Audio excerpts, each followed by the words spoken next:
હું નિમિષા ભાવસાર મારી YouTube channel રૂડું રસોડુંમાં આપ સૌનું સ્વાગત કરું છું. આજે આપણે શિયાળાની એક સરસ આઈટમ બનાવીશું. શિયાળો જતાં જતાં જે ચીલની ભાજી આવે એના આપણે ચીલિયા બનાવીશું. તો એના માટે જોઈશે ચીલની ભાજી,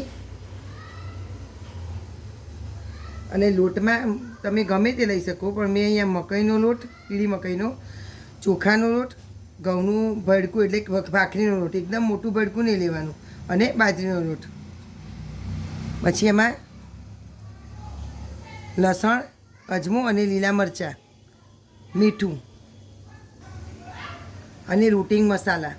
એમાં હિંગ અને અજમો તો ખાસ લેવાનો, ખાંડ, તલ અને દહીં.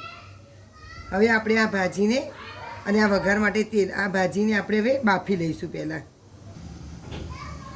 આ ગરમ પાણી આપણે મૂક્યું હતું, એમાં થોડુંક મીઠું નાખવાનું અને જરીક તેલ નાખવાનું. ના નાખો તો પણ ચાલે. હવે આપણે જે આ ભાજી હતી એને સરસ ચૂંટી અને ધોઈ કોરી કરીને લીધી હતી, એને આપણે હવે પાણીમાં મૂકી દઈશું. આ આપણે પાણીમાં મીઠું અને સેજ તેલ નાખી અને આપણે ભાજી અંદર નાખી દીધી.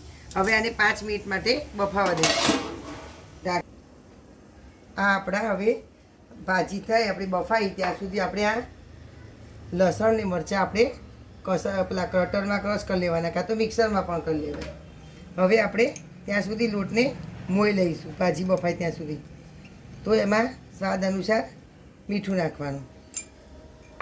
પછી આપણે લીલા મરચાં નાખ્યા છે એટલે લાલ મરચું પણ થોડુંક નાખવાનું, થોડું ધાણા જીરું નાખવાનું, અડધી ચમચી જેટલી હળદર નાખવાની અને ચપટીક હિંગ નાખવાની.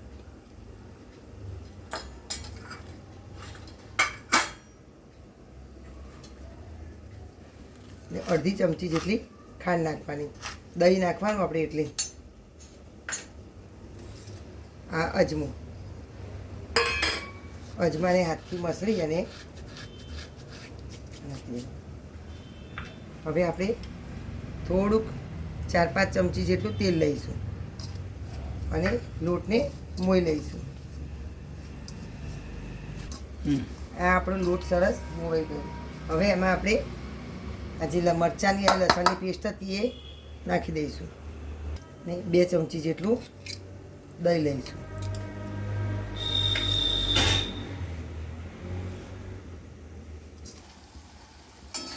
હવે આપણી ભાજી બફાઈ ગઈ છે.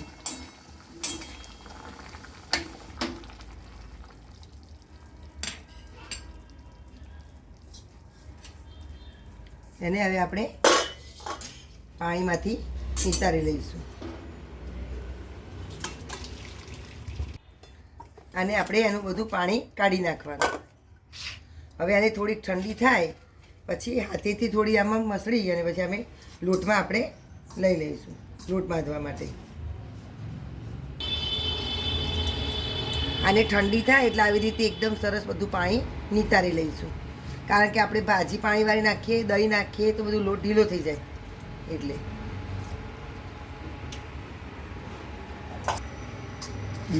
મસાલો નાખી અને લોટ મોયો તો તેલ ને બધું એમાં હવે આપણે ભાજી લઈ લઈશું. હવે એને બરાબર હાથથી મસળી ભાજીને અને લોટમાં મિક્સ કરી અને લોટ એનો બાંધી દઈશું. આ આપણો સરસ લોટ બંધાઈ ગયો. બહુ ઢીલો પણ નહીં અને બહુ કાઠું પણ નહીં.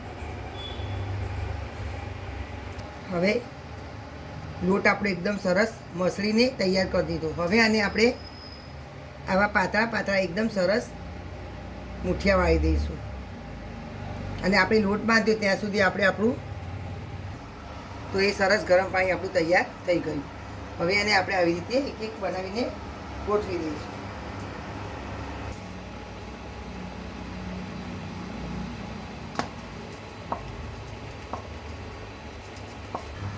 આ આપણા મુઠિયા આપણે સરસ ગોઠવી લીધા. હવે આને આપણે બંધ કરી અને 15 થી 20 મિનિટ માટે ચડવા દઈશું.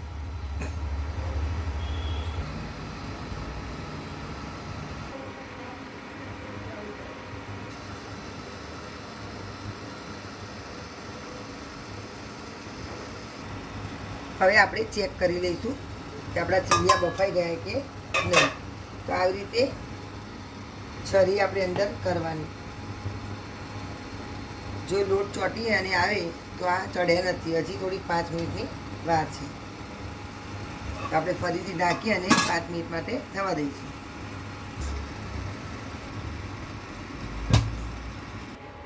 હવે આપણા ચીલના મુઠિયા આપણા બફાઈ ગયા સરસ.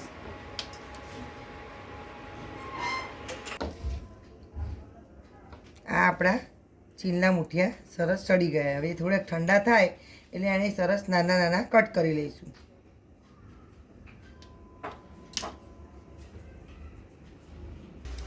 હવે આપણે મુઠિયાનો વઘાર કરી લઈશું. ઢોકળા હોય કે મુઠિયા હોય, થોડાક તલ અને રઈથી વઘારીએ તો જ એનો સરસ ટેસ્ટ આવે. ઘણાને સાદા પણ ભાવતા હોય, પણ વઘારીએ એટલે તલ આવે એટલે સરસ ક્રન્ચી ટેસ્ટ આવે. આ આપણે ચીલિયા પહેલાંના જમાનામાં ગામડામાં બહુ બનાવતા. ઘઉં જોડે ચીલ થાય એટલે બધા ચીલની ભાજીના ચીલિયા બનાવે. ચીલની ભાજી પણ સરસ બને, ચીલની ભાજીના થેપલા પણ સરસ બને. અને આમાં વિટામિન બહુ જ ભરપૂર હોય, તો હેલ્થ માટે પણ આમાં કેલ્શિયમ પણ બહુ જ હોય ભાજીમાં. અને શિયાળામાં જ આ ભાજી મળતી હોય છે 2 થી 3 મહિના, તો ખાઈ લેવી જોઈએ.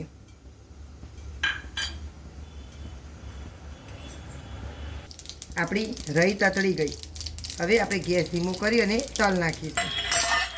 હવે આપણા તલ પણ થોડા ફૂટી જાય એટલે મુઠિયા નાખી દઈશું. આ લીમડાના પાન પણ થોડા ક્રશ કરીને નાખી દઈશું.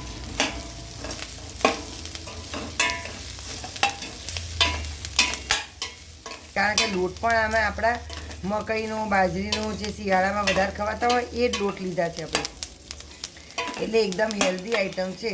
તો બનાવજો બધા. મુઠિયા, ચીલની ભાજીના મુઠિયા તૈયાર. અને ચીલિયા પણ કહેવાય. આમાં ઉપરથી કોથમીર નાખી દઈશું આપણે. લીલા મરચાં જો ભાવતા હોય તો લીલા મરચાંના જ્યાં જ્યાં ટુકડા પણ વઘારમાં નાખો તો સરસ ટેસ્ટ આવશે. હવે આપણે ચીલિયાને સર્વ કરી લઈશું. આને આપણે ચા સાથે, નાના છોકરાને કેચઅપ સાથે અને ગ્રીન ચટણી આવે જે કોથમીર મરચાંની, એની સાથે પણ સરસ લાગે. અને ઘણા લોકો મેથીના મુઠિયાની જેમ કાં તો દૂધીના મુઠિયાની જેમ તેલ સાથે પણ ખાતા હોય વઘાર્યા વગર. તો આને કોઈની પણ જોડે સરસ લાગશે. ચા. આ આપણા ચીલિયા તૈયાર.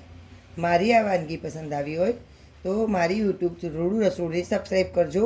બેલ આઇકોન પર પ્રેસ કરશો તો આવનારી વધુ વાનગીઓ જોવા મળતી રહેશે. અને તમારા ફ્રેન્ડ સાથે શેર કરવાનું ભૂલતા નહીં. અને બધા બનાવીને કેવું બન્યું એ મને કોમેન્ટમાં જણાવો તો મને ખબર પડે.